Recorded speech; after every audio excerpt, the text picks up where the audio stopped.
Hello, everybody. My name is Peter Dorrington, and I'm going to be your moderator this morning. And I would like to welcome you all to this ELN webinar with TradeShift. Now, before we begin, I just want to do a little brief note about housekeeping.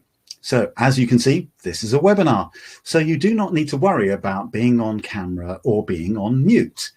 However, there is a chat function. You can find that on the right-hand side under the three dots if it's not already open. And put anything into chat, but particularly if you have a question that you would like us to answer, drop that into chat, either as a chat or as a question, and we will come to that at the end of our webinar and answer as many of your questions as we can. So ask a question at any time, but we'll come to them all at the end.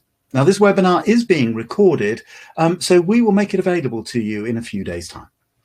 So today, we're going to talk about how to build value in relationships throughout the supply chain. And we're going to do that with Tony Knapp, the Global Head of Network Value at TradeShift. Tony manages a global team of business strategists, transformation specialists, data analysts, project and change management consultants, so has a wealth of practical experience in this field. And this conversation has never been more timely. We've all been through a period of extreme disruption over the last few months, if not just over a year.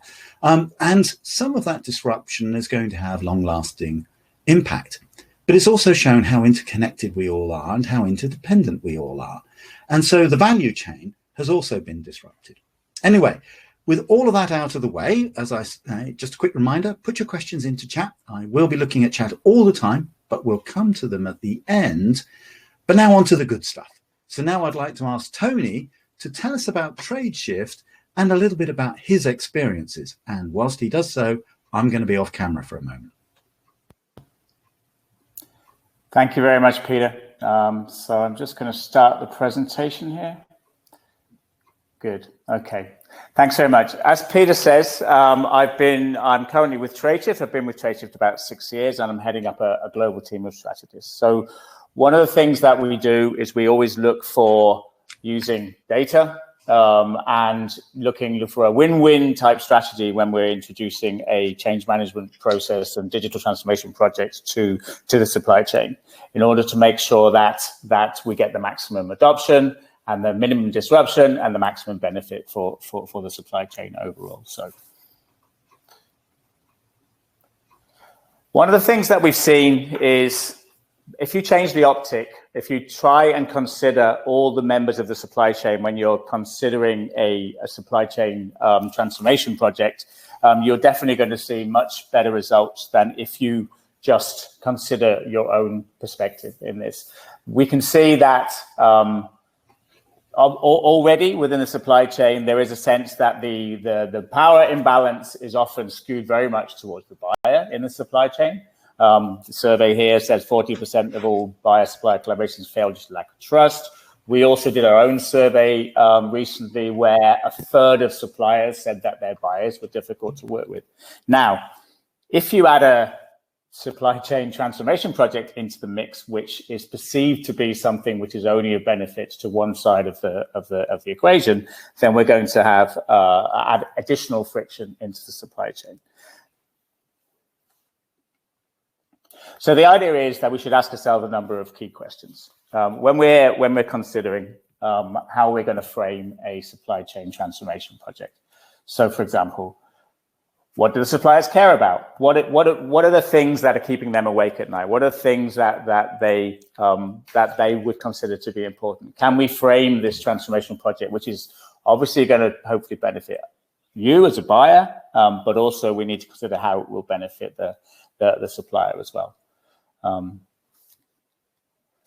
What's in it for them? Are there things that we can offer them that resonate with them, that are things which they have indicated that are important to them?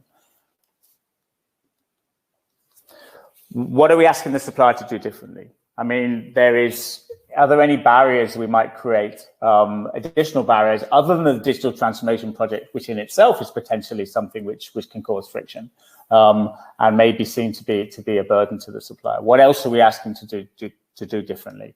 We need to consider whether we are adding additional friction by doing too much and asking for too much from a change management point of view.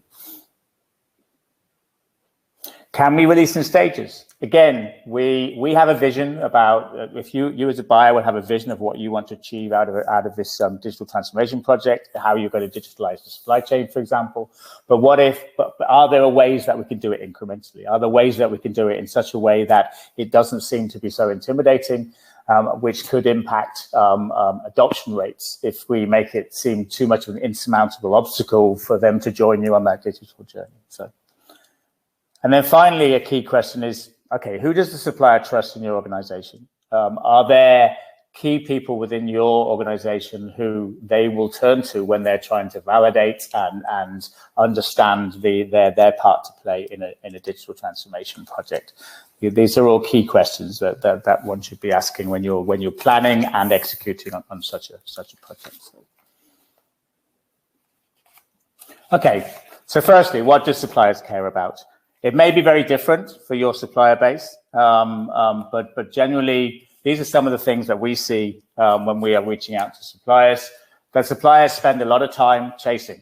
There's a lack of transparency, there's a lack of visibility of things that they care about.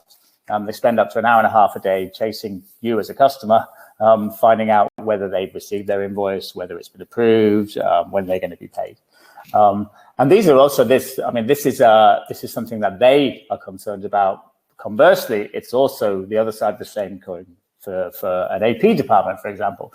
They are receiving those calls. They're having to go away and give statuses to a seller. So it's definitely introducing a digital transformation is a benefit to both sides, and you definitely need to think about how you frame it to your seller, but it's also going to benefit you, obviously. Okay, saving time. This is obviously something that we all care about. And this statistic from the CFO.com was one that relates to both time spent by customers dealing with errors in invoicing, obviously having to deal with exceptions, but also on the seller side. So is there a way that we can frame a digital transformation project to the seller that makes them realize that it's going to be something that's in benefit to them and to reduce processing time on their side? Are there things that we can do which frame it in such a way? Getting paid faster. I mean, this statistic actually harps back to the trust sort of statistic that I mentioned at the beginning of this presentation, is where in the supply chain, the seller often feels that the power imbalance is skewed very much towards the larger organizations who are paying them. And they are obviously strained, definitely in a market like today. It's very important that they can maintain their cash flow, and it increases frustration if they perceive that they are having payments held back for whatever reason. So is there a way that we can give a value proposition which reassures them that they will be paid more efficiently by their customers? So basically, I mean, these are not all the things that would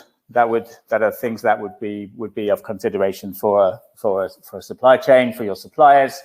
These are just examples. But one of the things that we would tend to recommend is go and ask your suppliers, what is it that's bothering them? What is it that they see as friction points with you? If you have big strategic suppliers, go and validate what you're considering with them.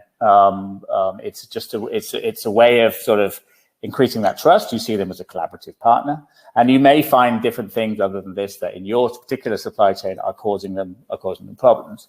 But as a general rule, any partnership, transparency is good. Share your goals with them. I mean, you may be embarking on a digital transformation project, obviously to improve processing times. That will, if you frame that, you can't necessarily frame that in such a way that you'll say you'll pay the seller faster, but you can definitely indicate that their payments will be prioritized more quickly because your approval processing time will be reduced. You can frame it in that way with them.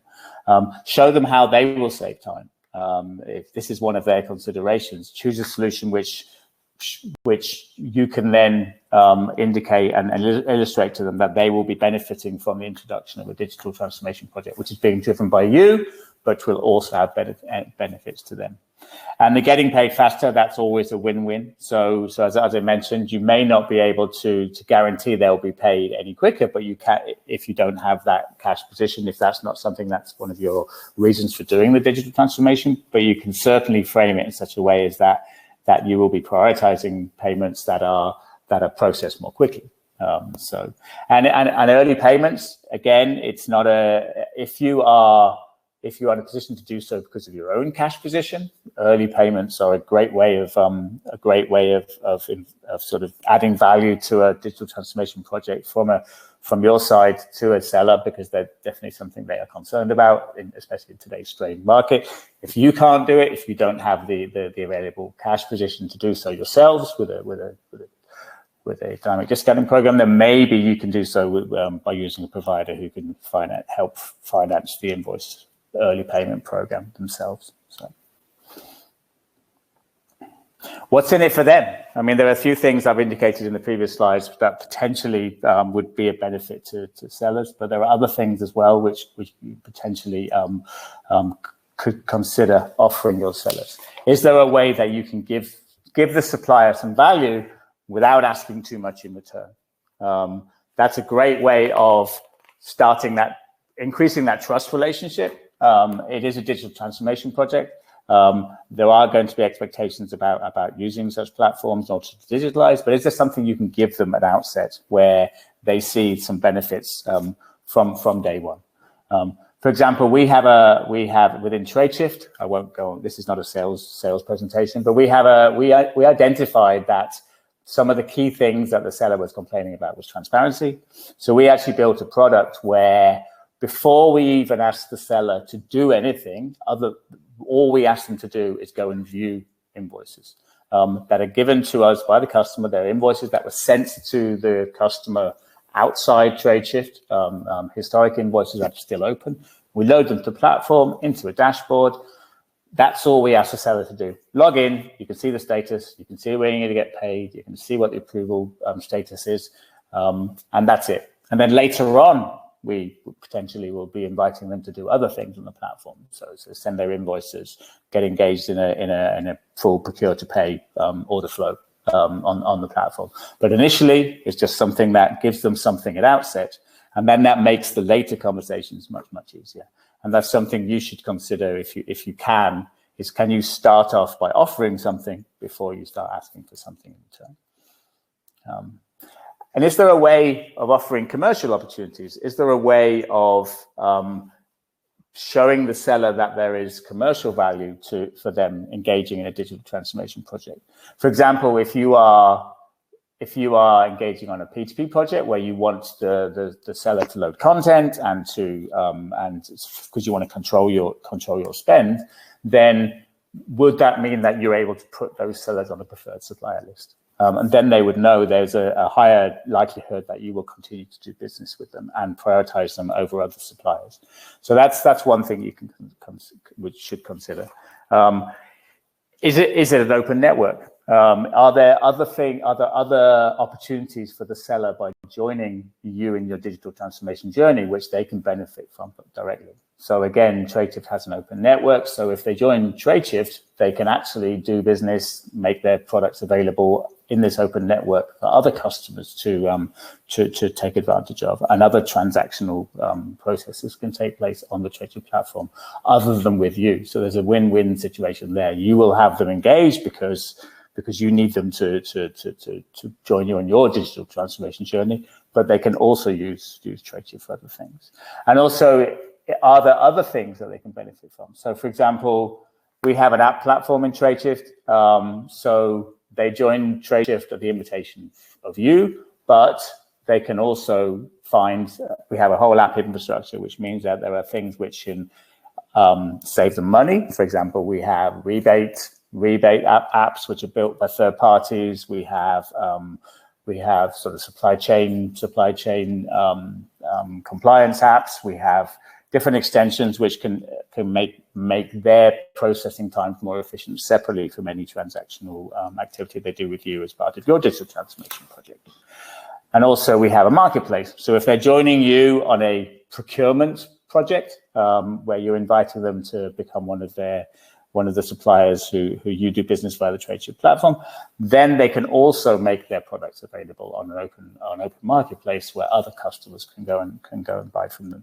So the benefits to them are there as well as the benefits to you. So that's just something to consider when you are considering a digital transformation project. Are there other things that you can use to entice the seller to engage on the platform? What are we asking the suppliers to do differently? Now, this is key. I mean, you historically, you would have been asking the supplier to send you, for example, if it's an invoicing project, prior to the introduction of the digital transformation project, they'll have been sending you their invoices by email, by post, even if they're a really old school supplier, and you have to deal with them. So the very fact of asking them to use a platform for this is a change management exercise in itself. Similarly with the procurement process, if you're asking them now to load content rather than someone from your procurement department just picking up the phone and placing an order, this is a step change process in itself. That is quite a challenge. So if you're adding additional requirements, each additional requirement that you place a burden on your supplier will add a challenge, will potentially impact onboarding rates, will impact the speed at which they can stand up their involvement with you on the digital transformation project. So that's just something to consider. So what we try and do in this situation is look at balancing the change. So look at, okay, as I say, your suppliers used to just send you if it's an invoicing project, suppliers used to just send you a PDF. Now you're asking them to do it digitally. That's fine. That's change management. They have to deal with that. We walk them through that hand in hand, but don't try and reinvent the wheel. Maybe keep the invoicing requirements exactly the same as they were before. You need a compliant invoice.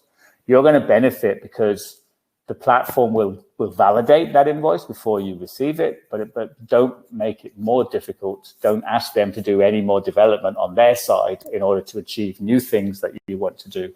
It's very easy, and we've seen very often in a digital transformation project that, for example, AP can get really carried away with corner cases, with things that they have seen have caused them upstream problems historically. So you want to add some checks and balances, you want to add some validation, but if that, you need to validate how many of your suppliers, how many of your invoices were impacted by this particular situation, compared to asking all your suppliers to comply with a new requirement, which may need some development upstream in their ERP system, etc. These things can really impact, and the recommendation is keep it as it is. You can build building blocks to add extra value for you without intimidating your suppliers and making it extremely difficult for them to comply with what you're asking them to do. And then again, as I mentioned earlier, ask your suppliers what they think. Ask them if they can fulfill what you're asking of them. You're not passing the power over to them. You're just validating and treating them like the true collaborative partner that they are. They will really appreciate that. We talked about the trust relationship earlier on. We talked about the need to have a balanced relationship where it's win-win. By reaching out to suppliers either in a planning and design phase, when you're thinking about the solution you're looking to roll out, validate with some key suppliers, or when you're actually running the projects, just go out and check in with your suppliers, see how they feel about it, see if there are things which are causing them the most pain that you may want to consider pulling back a little bit, because it's a change management nightmare for the suppliers, which is impacting you because it's impacting your onboarding rates or adoption rates in the supply chain. So those are just a few things to consider there. One of our first major customers was a logistics company, and they took an extremely pragmatic approach. So they didn't change a thing on the invoice that they was sent before the involvement of TradeShift. They did not change one single thing. TradeShift still had the benefit of validating that the things that were used to be provided were still being provided. So the exceptions for the customer were reduced, but they didn't add any additional requirements at all. They just kept it, okay, by having a validation layer, that will be enough. We'll keep the invoice as it is. And because of that, the disruption to the seller was very, very low.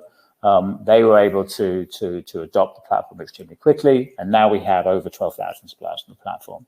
And nearly 3 million invoices coming through annually, and live in many, many countries. So they took this approach, very pragmatic, keep it as is. We'll get value upstream anyway because of the digitalization in itself, and we can deal with the much smaller number of exceptions without passing that burden onto the seller landscape. And the sellers love the process so much more because of it. One of the other things to think about again is can we release in stages? Can we do something first, which is less intimidating, less friction? Talked earlier about can we offer some value at outset? Yeah, and can we also make the process a building block process? So is there a way that we can help suppliers on a small initial step to digitalize before introducing additional requests to them? So we did this with a leading consumer goods organization. So we introduced Engage, or an early version of Engage to them. So this was just, again, inviting the supplier to the platform, saying, okay, here's a link, join the platform. You can view invoice and payment status, which have been uploaded by your customer for you to enjoy. And in addition to that, you can actually collaborate with your customer in the contextual context of the documents that have been uploaded. And that gave the suppliers the chance to A, register. That's the first step in the process. B, navigate around, see how the platform looked, add team members to that platform, and also view invoices and answer those sort of questions that they would normally come to your AP department about. So have you got my invoice? When am I going to get paid, etc. And in this context, actually, we even added an anonymized version of the payment location. So whether the sort code or account number anonymized for the last 2 digits, or a credit card number, so they knew where they were supposed to have been paid to. That helped their reconciliation process as well. So that's a win for them. And because of that, we got 5,000 suppliers on the platform being able to view their invoices within 4 weeks of launch, which was huge. And then in stages, we were then able to invite them to start transacting. And now we're live in over 100 countries with nearly 20,000 suppliers. Who do the suppliers trust in your organization? Who do they trust in your organization? This is a key one. This is extremely significant. So your employees, they are your greatest asset. They are the ones who can really, really support the messaging. They are the ones who can really add value to the digital transformation project. I mean, they also have the greatest potential to derail a transformation project. I mean, if you think about it, who are the suppliers going to call if they have, especially if it's the smaller suppliers who you want to run a sort of digital self-service campaign to when inviting them to join you on your digital transformation journey? They're going to want to validate that with someone they can trust. I mean, I talked earlier about the trust relationship. There's always someone in an organization that they know. This is the person who calls and makes orders, the person in the finance department that they chase up for their invoices, for example.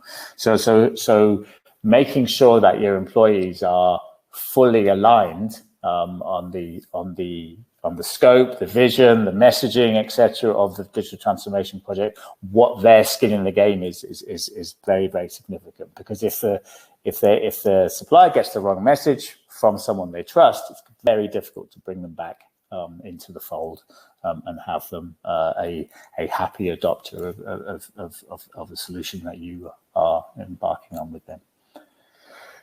So make sure that you harness that power rather than turn that into a blocker. So make sure that the whole organization understands what the messaging is.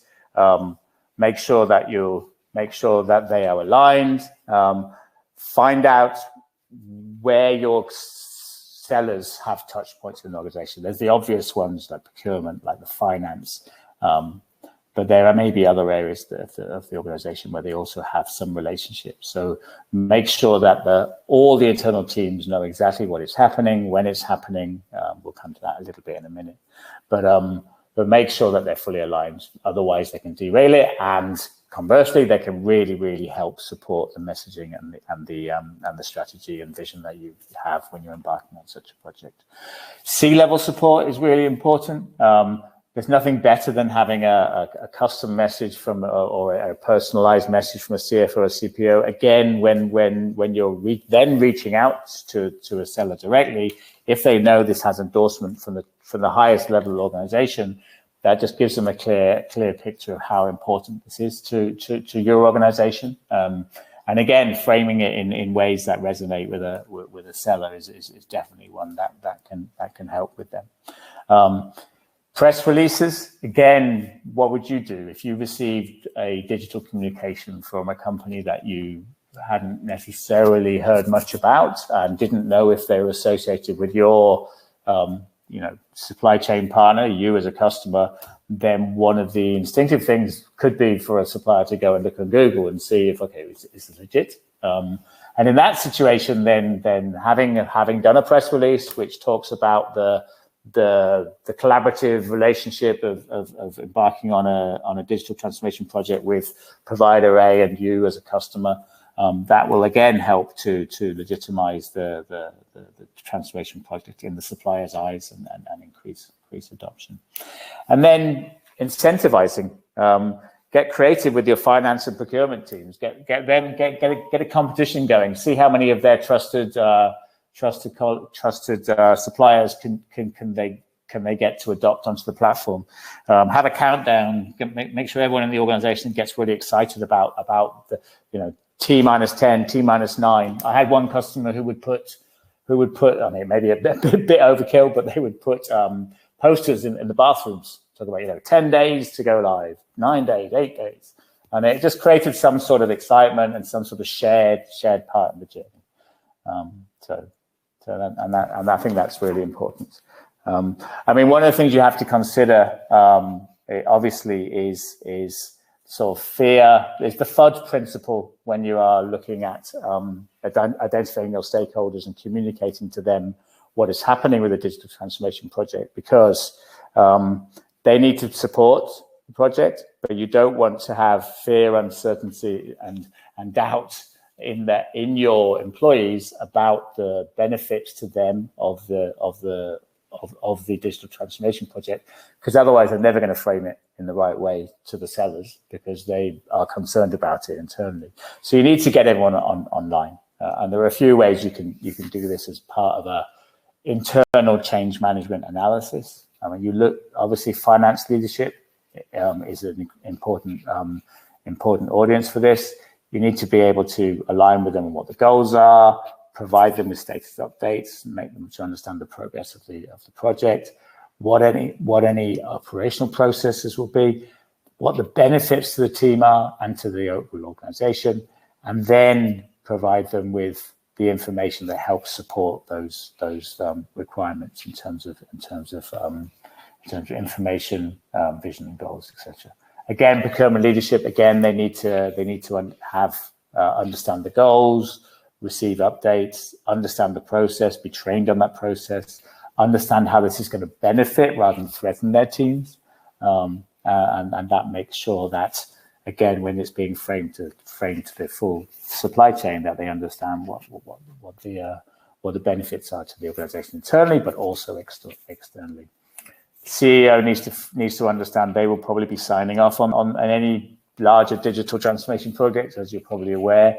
So they need to definitely be aligned on what the goals and the benefits are, and they also need to have a clear line of sight of what their involvement is, what they can do to help, etc.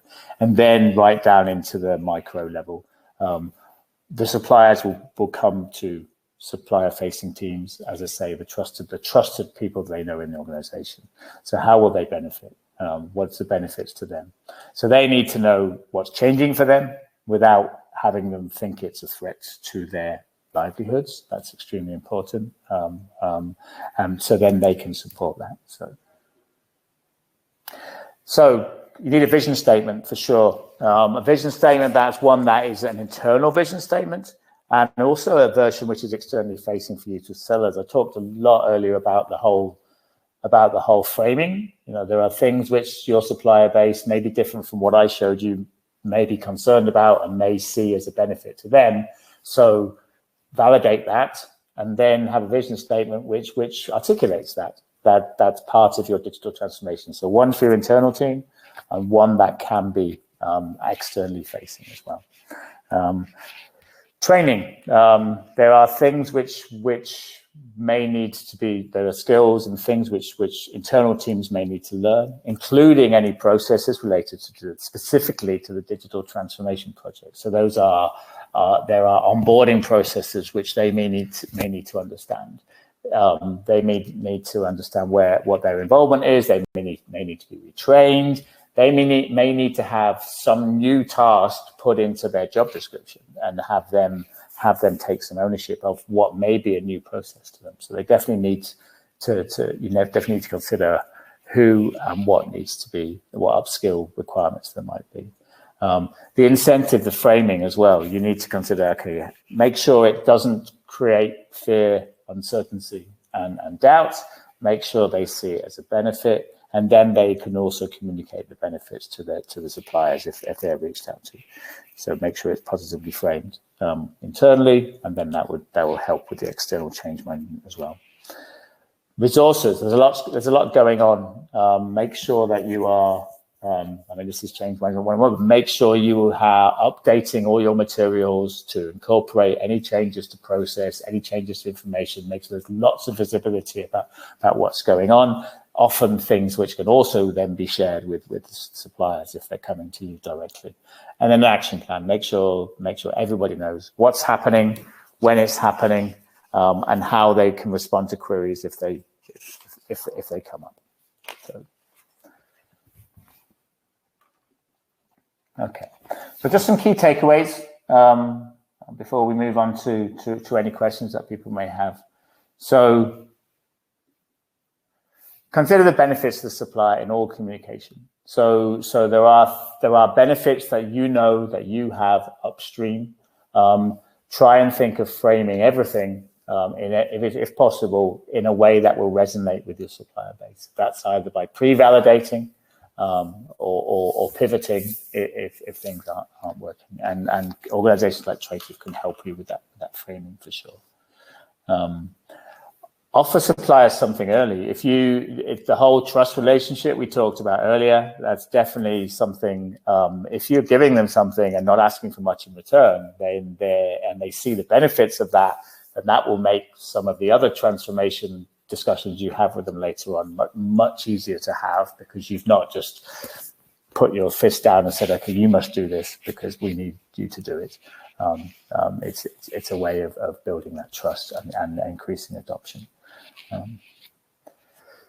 Okay, ensure everyone internally is aligned all the way from C-level downwards. C-level endorsement is important, right down to the trusted person that the supplier often speaks to on the phone on a Wednesday afternoon.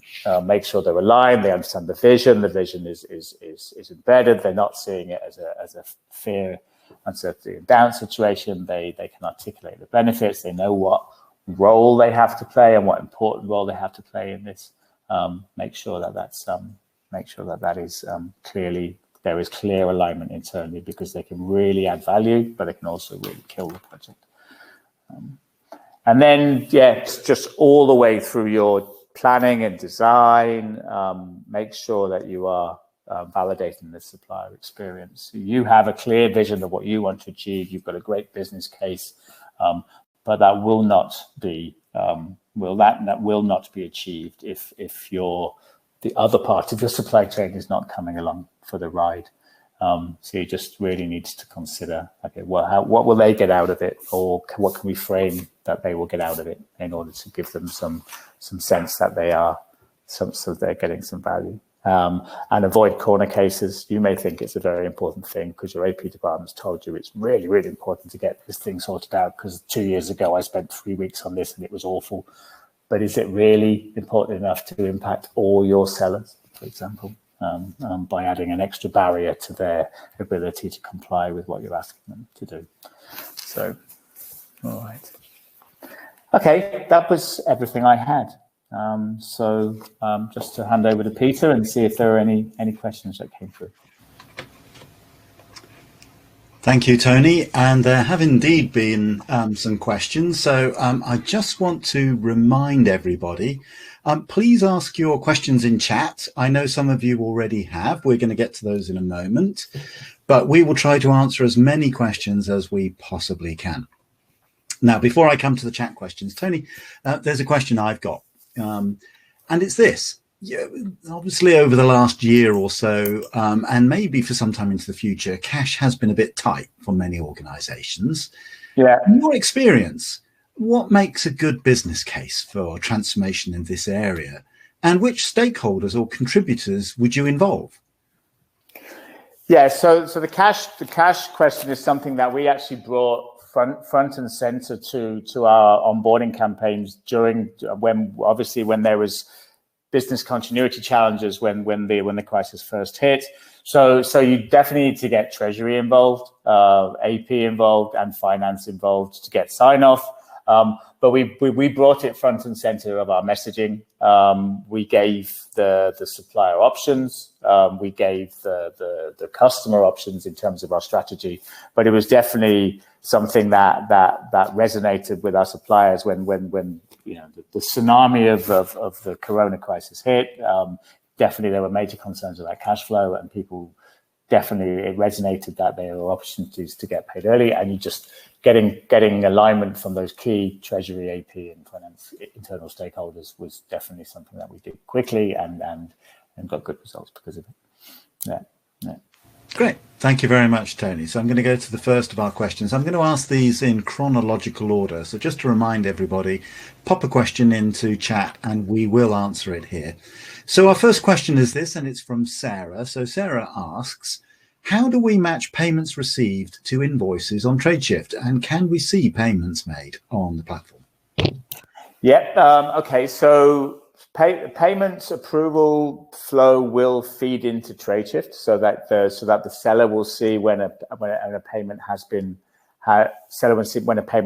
made. And in fact, as I mentioned earlier, with some of our solutions, we can actually indicate to the seller where the payment has been made to. You don't make payments directly on the TradeShift platform. We are not a payment system, but we do. With that visibility piece we talked about earlier, we definitely can set up so that the seller has an indication of when they have been paid, where they've been paid to, and then we can also provide remittance advices so they know what those payments are related to. Yeah. Great. Thank you very much, Tony. And now I've got the first of a number of questions from Nanda. So Nanda asks, early supplier engagement during new product development, and I suspect this actually applies to rollout as well. Is it good? And what are the pros and cons? So getting your suppliers engaged early in the process, does it help? And if so, in what ways? But does it also come with some challenges? Yeah, good question. So we have a concept where we look at onboarding in two different ways. We look at as a two-stage process, as an enrollment piece. So getting a supplier committed and getting them committed early by offering them that. So you have two types of suppliers. Basically, you have your smaller suppliers who you run digital campaigns with, and you have your bigger suppliers who have a strategic relationship with you as a customer. They represent a large proportion of your spend with them, a large portion of your invoicing transactions with them. But we still treat them like an enrollment exercise, which is give them that free view of the supplier of the Engage platform, which gives them a view of their invoicing status, the ones that have already been sent to your customer. That's an enrollment stage. They register, they get used to the platform, and then bring on the adoption piece around transacting with you. And then on the bigger suppliers, again, we have an outreach team who reach out to the seller directly to get their commitment, the bigger strategic suppliers, because they're going to be asked to integrate. They're going to want to integrate. But again, it's separating out, getting early commitment, an early project in the schedule for them to run an integration project or be part of an integration enablement exercise. So that's enrollment and then enablement. So the enablement piece with the smaller suppliers is okay, you've viewed your invoices, now we'd like to transact with us. With the bigger ones, it's okay, you've committed to adopting the program. Let's get you set up a schedule for when we can get you set up with that. So it's enrollment, and enablement. And that helps with the early adoption because we've got that visibility of who's been reached, who's ready to go, and then you have a clear line of sight of when that enablement pieces will take place. Great, thank you very much, Tony. And you introduced there the idea that you've got some larger strategic suppliers, and then there's the long tail, perhaps, of some of the smaller organizations, which brings me to Nanda's second question. What is the optimal visibility of supplier tier level for a large organization to have? So, how far down do you need to go down the tree? So what's the optimal visibility of supplier tier level for a large organization to have? I mean, it depends what type of transformation project you're running. I mean, we will work directly with the customer to identify their strategiig suppliers. Is it the 20/80 rule or whatever it is? We base it on if you are doing a transformation project where you are wanting to have upstream cost savings, for example, in the invoicing flow cycle, then we would segment your top 20%. 1,000 invoices or more a year, and they're the ones who get the premium treatment in terms of being handheld through the process. And as you go down the ladder, we can offer training and webinars with an option to have some hand holding if they're mid-range strategic. We give various options for how we would want to onboard them or recommend they be onboarded technically wise. So that's we would work with you on the segmentation based on your history with them in terms of volumes, if it's that sort of project. And then if it's a buy project, obviously, where is the most rogue spend happening? Where is the most, where are you looking to control your spend most? Who are your big suppliers that you deal with that you need to have a catalog and approval flow in place? And then we look at the SKU volumes or the category of suppliers in terms of their product categories to find the best sweet spot for which ones we invite first and which way to control your spend. So it depends. If it's an invoicing project, then it's on volumes generally. If it's a buy project, it's on categories of spend and on SKU volumes. If that answers the question. Yeah, thank you, Tony. It actually prompted me to ask a different question. So I'm sorry, this one's from me, because I did see an interesting phenomenon in the pandemic, which was a very clear demarcation began to emerge between what people called strategic suppliers, and those are typically the ones that they spend a lot of money with. Yeah. And critical suppliers, which may not be very big, but they have the critical component you absolutely need in order to build that. And I just would like your thoughts about that. Do you have an opportunity to identify this is a strategic supplier, but we may have lots of other alternative sources. This is a critical supplier that we really need to take care of because without their component, none of the rest of it works. Yeah, that's a really important point, especially in the direct spend world, for sure. When it's in manufacturing, for example, or key services. Yeah, the segmentation and the discussion is very much a strategic conversation that we have with the customer directly. I mean, you can do it based on data only, but nobody knows the customer landscape, seller landscape better than your customer. So they can highlight that. And we've got various channels for onboarding and various ways of onboarding where we can align on, okay, this one needs to get digitalized as priority because, as you say, they are key to our manufacturing process or whatever it is. So yeah, it's definitely something that you work together with the customer on identifying those priorities. Yeah.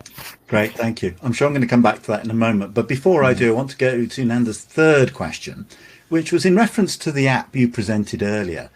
Does that support source change processes? So, are you able to look at different sources, for example? The marketplace app specifically, that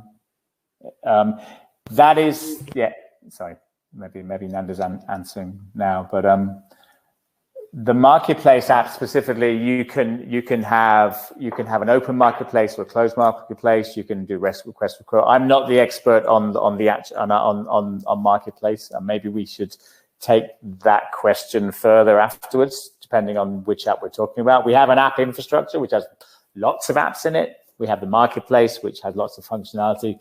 I'm not necessarily the best person to answer that question, so maybe we can get that answered afterwards. I think that that's a fair answer. So we'll get back to you on that one, Nanda. We've got one final question from the floor so far. And police folks, don't forget, you can ask a question now. We've got some time to deal with it. So now I hope I pronounce this correctly. Bhavna asks, what efforts are you making to embed ESG criteria within the supply chain? Now, this one comes up with me a lot. I hear about this. It's certainly gone up the board's agenda. So what efforts do you make to embed ESG criteria within supply chain? Can you clarify ESG and acronyms? I'm a bit shaken acronyms occasionally. So I'm going to take this one as my understanding of ESG is things like CSR or broader social governance framework. So the non-monetary criteria we might use. So the corporate social responsibility type stuff. Yeah, we have some app partners who help us with that in terms of validation of the supply chain. It's one of the good things about Traitors is that we have this infrastructure where people can plug in there, or we can direct data for validating supply chain. We have a relationship with Dun & Bradstreet as well for validating suppliers as well. But we also have a CSR partnerships where we can validate the trustworthiness of the supply chain and a supply chain relationships and stuff like that. So we do have a number of partners who address those particular issues. Great. Thank you, Tony. And Bhavna clarified he was looking at the sustainability criteria, and I think that is, the environment and sustainability governance, ESG. Yeah. So I think there are clearly lots of other things. I know that dealing with the states quite a lot, they have a lot of criteria as well about when you're working with smaller suppliers, how you make sure that you have an equitable approach, which is, meeting other criteria as well. Yeah. If you want to go for example, government contracts. Yeah. Cool. Okay, so I think that was answered. So I'm just going to ask one more question, and if anybody does have any other questions to say, just please pop them into chat. We've got a couple of minutes. We might be able to squeeze in another one. But I'm going to ask you, Tony, you and your team have delivered so many of these projects all around the world. You've been involved in lots of different aspects of this. Are there any key learnings or hints and tips that you could share with us about when we're thinking about going down this route? What's the recipe for success here in your view? I think have a clear vision, and as I mentioned earlier in the presentation, make sure that you articulate to your internal stakeholders exactly what the vision is. Make sure you spread that message and give a version of that message that can be shared with your supply chain externally as well. I think that's really, really key. Don't turn it into a change management nightmare for your supply chain. Try and keep it as is as possible. Obviously, it's a balance, as I talked about earlier. It's a win-win situation we're trying to achieve here. You can really kill it if you go into a corner case situation, and just make sure that everyone's aligned internally. Again, as I mentioned, the vision part is key to that. It's making sure everyone knows their part to play in making it a success, and don't make it a change management nightmare for your supply chain, because otherwise it will fail anyway. You can build it and they won't necessarily come if they think it's too hard, basically. Yeah, thank you, Tony. I think there's some interesting points in there. I mean, so first of which is, let's take that vision thing. It's so important. I mean, if anything could typify the last 15, 16 months, is that we all had to pivot like mad as the situation on the ground changed, and that volatility is going to be around for a little while. Nonetheless, the act of pivot is perhaps a change in strategy or tactics, but keep your vision in mind. And it's the vision that will engage and excite people, both within your organization and suppliers. And I particularly liked the point you made about put some value on the table first before you ask for some value from your partners. So I think vision, and if you have a good vision, alignment should naturally follow, but you do need to communicate broadly and widely. So I don't think we've had any more questions. So what I'm just going to do then is a very brief recap of some of the things that I've taken away from your presentation today. So firstly, use these technologies and your relationship with your suppliers to understand what they care about. One of the things that was interesting early in the pandemic was, and you talked about how often the power is seen to be with the buyer. But in some sectors, that flipped when suppliers realized there was an enormous shortage of supply. And so they were in a seller's market. And what happened there was they prioritized customers, i.e. us, and organizations like us, who had been treating them well, who would form that bi-directional value relationship. So know what your suppliers care about. Is it that they need to get paid early, on time, that they need predictability, that they need tracking for complex situations? And that point you made, which was tell them what's in it for them. Start with that. So start with what do they get out of it? Not we're going to beat you over the head with a transformation club and you have to play along with our demands. It is a relationship, supplier relationship management. So use the technology to do that and be clear what you're asking from them in return, what you would like them to do differently. And I think that one of the things that I've really liked about what TradeShift does and its techniques is you get a lot of the hard labor out of the way. So it's not you're asking, we're going through a transformation, therefore you must go through some kind of major transformation as well. Often the changes are relatively straightforward and incremental and can be easily adhered to by suppliers. But be clear about it. What is it that you're asking them to do? And then I think, as you said, don't make it a change management nightmare. And one of the things that typifies not just change management, but I think digitalization programs that fall into trouble is they go for the big bang on the first release. And there's a great temptation to put perfection ahead of progress. I think it's much better to engage in a progressive, iterative stance as well. We're going to take one of the major challenges first. We're going to get that one cleared. Then we're going to move on to the next one. And we are going to release in stages. And we are going to make the change and the transition as straightforward for all parties as we possibly can. And I did like the point you also made about harness the power of your employees. Even though many businesses like to think that they're logical, they're rational, that they have lots of processes in to build out human error, the reality is that most businesses are built up of people. And those relationships between the people involved between parties are an incredibly powerful resource. They're also a resource that's very difficult for competitors to replicate. It's hard to copy a relationship, because clearly it's built up with trust over time through you being able to demonstrate that you have this bidirectional value relationship within that. So, Tony, I'm just going to come back to you just for a few seconds and say we're about to close, but are there any final thoughts you would like to leave us with? So I hope people found this useful. I think, I think if anyone has any questions they would like to follow up on, then I think we have an email that we can share with you. I think it's really important, as I say, to think of where the balance is. I think that's where I'd like to focus on, and we've seen great traction we have very much a balanced sort of approach to how we reach out to people in our integration projects and our transformation projects, and that is reaping benefits. So you should really consider that when embarking on such a project. That was it. Great, thank you very much, Tony. And I just want to, at this point, leave you with that thought. If you have questions about this area, if this is something you're thinking about, reach out to the folks at TradeShift. They would definitely want to hear from you. And I know that they will engage in a way that will help you firstly understand, what your issues are, what your compelling events are, and how they can help if that would be appropriate. So use the opportunity to pick their brains and as early as you can, so that it can help you form a powerful vision for the rest of your organization and for your supplier ecosystem. And with that, all that it remains for me to do at this point is firstly thank our expert, Tony. Tony, thank you so much. Really enjoyed your presentation. There's some great learnings in there. I've scribbled down loads of notes. I'd also like to thank TradeShift for making this event a possibility. Without them, it wouldn't happen.